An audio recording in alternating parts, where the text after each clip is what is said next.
Welcome to Legacy Cast, where we talk about your story, your way, and what are you doing to make sure that people know about you many generations from now. Welcome, listeners, to Legacy Cast. This is your program where we bring guests from all around the world to speak to you and come to you speaking about really what they're doing in their lives that's going to leave a lasting mark on those around them, obviously, but also the community and the world at large.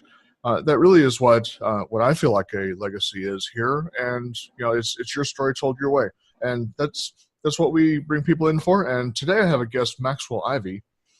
I believe he just goes by Max, but Max is he goes by the nickname, I guess, the blind blogger from what I'm seeing here, and we'll get into some of those details here in a moment. But welcome to the program, Max. Oh, thanks, James. Appreciate you having me on the show. And yes, everybody does call me Max. And I am also known out there as the blind blogger, or in the amusement industry, I'm also known as Mr. Midway. So. Oh, excellent.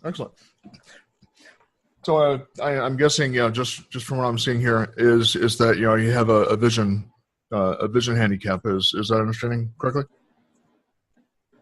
Yeah, I have retinitis pigmentosa, and people generally refer to it as RP. I started losing my vision when I was about 4.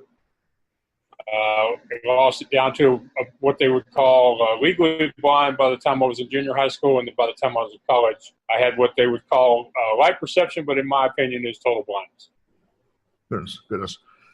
Yeah, I certainly would.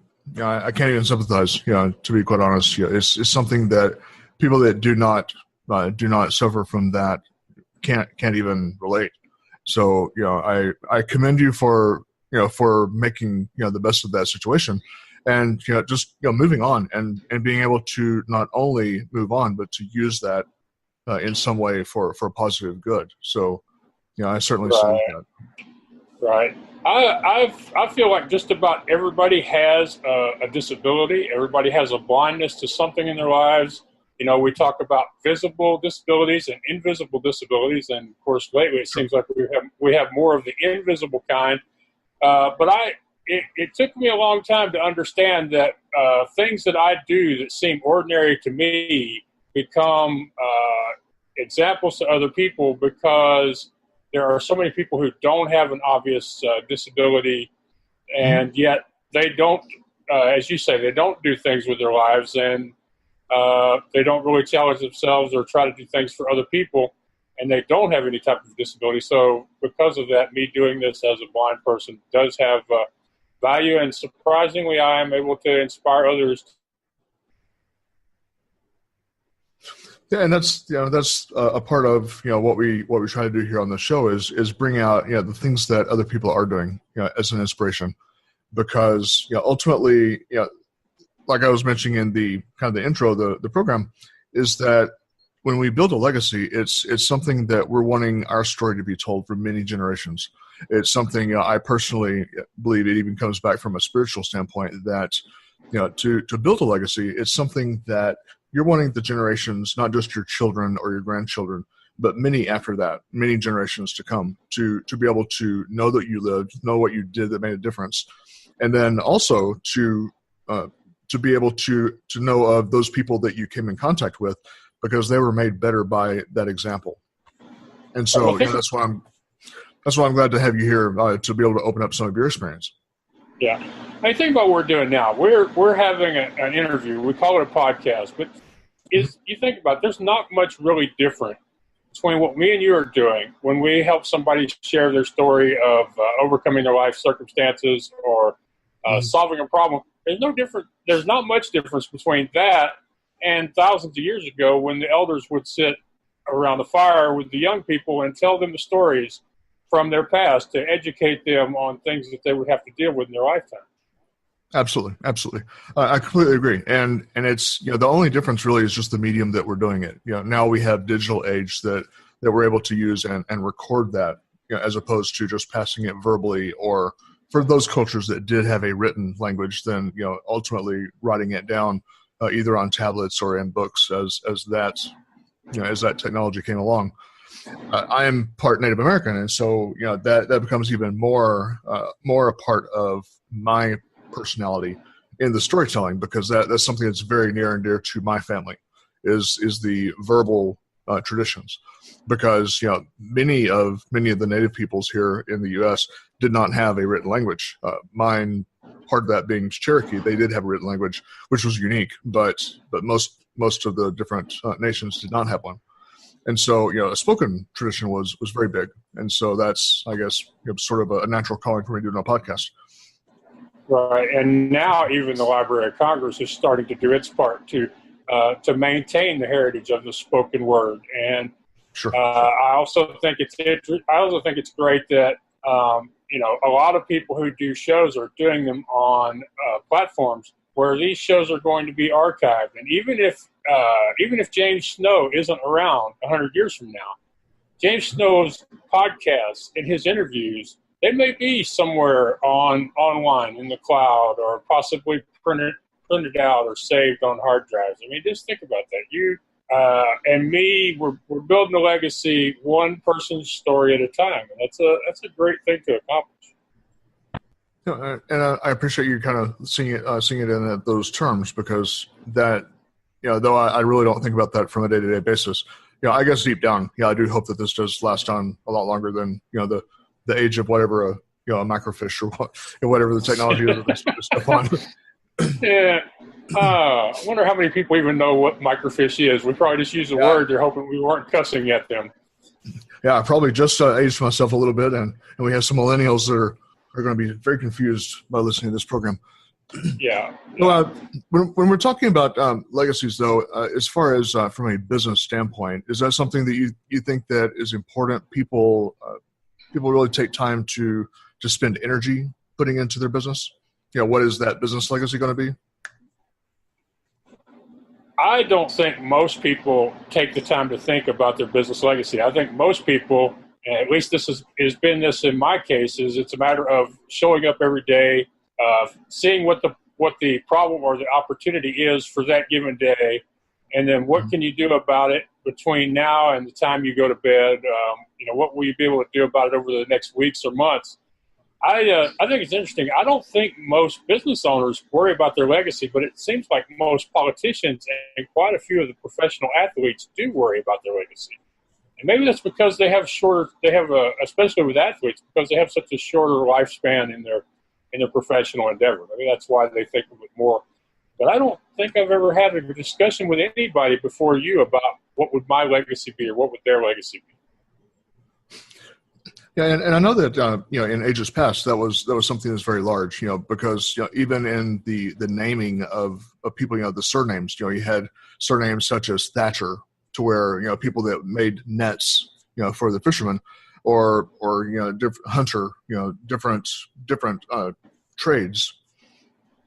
Those trades would be represented in a person's last name, and so that actually was part of their legacy, because it was a family thing that was passed generation upon generation upon generation.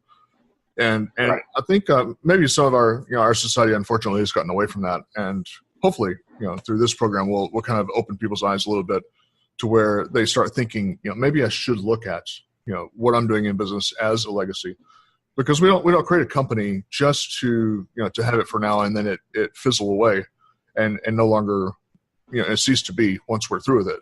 We want to create a company so that it lasts and we pass it to somebody else to take over. And then they're able to build upon that, and then they pass it to someone else. Ideally, is right. Right. Now, what you're talking about there does make me think of one particular thing. Before I started being known as the blind blogger, I was a carnival owner, and when my dad died, the carnival went out of business. So I started helping people sell amusement equipment. And while that's not my primary thing, I still do it. And the reason I do it is because I realized that if the Midway marketplace isn't there, then the other options that people have to find places to buy and sell, mainly sell their surplus items, they're not as ethical as I am. And that's not bragging. That's not me trying to sell myself. It's an honest fact that the other people in the business of brokering amusement equipment, they are generally tied to one major advertiser or to a bank, to a lender. And so their loyalties are split, and they don't always think of the client first. So while I don't make a lot of money helping people sell rides and games and generators and stuff, I still do it because I know they need me, and I feel like while I wouldn't have called it a legacy, I feel like continuing to provide that service where nobody else is providing it in the same way is important to me. It is, and that really is quite literally, a part of your legacy is that you're doing something that not everyone does, and so there will be people that later on will remember that and remember for what you have done. So if you're kind of looking at your business and its future, the things that you're doing professionally, from the business owner standpoint, though, what would you say maybe a few things are that concern you about business, or maybe even keep you up at night that you worry about? Are there a few things? I'm not exactly sure there are things that worry me. There are actually more things that encourage me. I mean, but that could just be because I'm generally a positive, more optimistic person. But like the one thing that I'm really encouraged by is how nowadays it's not only okay, but it's critical to your success to share your story, to let people know who you are and let them get to know you as a person and not just the face of a particular business. So the whole idea of storytelling and that being part of branding nowadays, I really love that. As a blind person, there are so many more opportunities in business than there would have been even 10 years ago, with all the technology and with the many different ways you can connect with people online, and the way some of those things allow you to prevent having to meet people in person and having to solve the logistical issues that go along with being somebody who doesn't drive or doesn't have somebody to drive. So that's a positive. I mean, it's great. It's great knowing that blind people are no longer limited to vending, fixing pianos, working on street corners. It's great to know that some of them are out having big adventures, that many of them are successful authors. And so I see a lot more opportunities for people in general, but for people with disabilities especially. And it doesn't hurt that some of us people who have disabilities believe that the adversity we've come through makes us more resilient and gives us an advantage when it comes to competing, starting, and maintaining a business. Mm-hmm. If there's one thing I think though that would concern me, especially about the online culture, is and there are two things having to do with social media. One is the continued fracturing and splitting of people into one of two camps, either for or against a particular issue or part of a group, and that means if you're not with us, you're against us. The other thing is how many people they feel like they want people to see them as successful based on a particular definition of what that means. And so when they post online, they only post positive, upbeat, good news about themselves. And I think that leads to a bit of depression for people, and that can be especially difficult for a sole proprietor, an entrepreneur who is working in isolation a lot and seeing all these other great, happy moments in social media, and they're like, I'm not doing that well, So I think those are two things that are really negatives. I would love to see us get out of this cycle of us against them, and I wish more people would have the courage to say, hey, I didn't do it so great today, but here's what I plan to do tomorrow. I mean, just today I had to write a post because, this is the way I do it. I try to set a good example for people to be honest and open online.